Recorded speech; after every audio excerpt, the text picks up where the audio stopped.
Hey folks, Trey Anderson here with Josh Henkin, and what we're going to show you this time is we're going to show you a little bit of a synergy kind of system between the TRX and the kettlebell and how they can work together in helping establish good movement patterns that are relevant to really getting a lot out of your kettlebell training, but using the TRX to help us get there even faster. So the first sequence we're going to show you, a really popular lift with the kettlebell is the kettlebell snatch.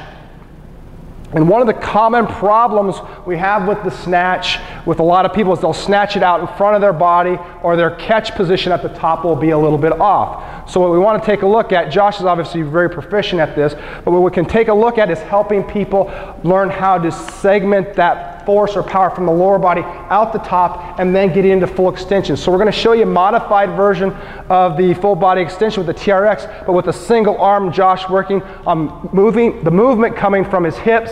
As he extends up, he's extending out, he's engaging his lats, he's getting to that nice straight arm position that's often kind of dinged or kind of flawed when people first get into the kettlebell snatch. So that's a really, really cool way to combine the two together to enhance your ability to move faster in regards to your training.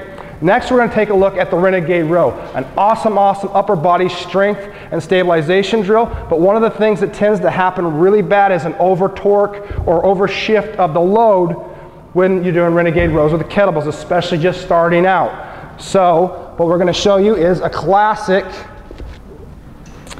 TRX movement called the body saw. And all this is going to do is help us really, really start to lock in that core and take that torsion out, because he's pushing straight back here. He's levering against himself and then coming back forward. So we're just patterning that movement, that stabilization. That's really, really important when we get into something slightly more dynamic and loaded with the kettlebell Renegade Row. So lastly, we're going to take a look at the classic kettlebell movement, two hands or one hand kettlebell swing.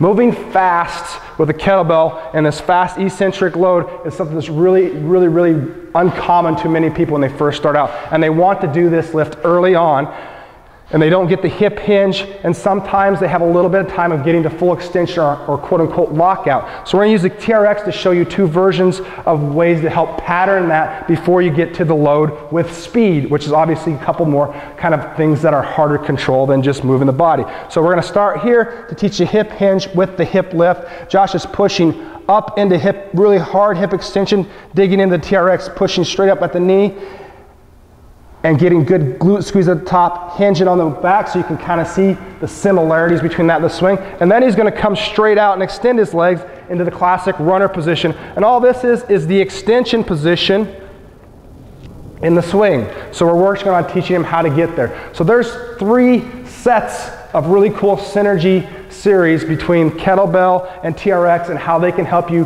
move faster in your programming and faster in your training programs, and hopefully you find them very valuable to helping you get towards your goals.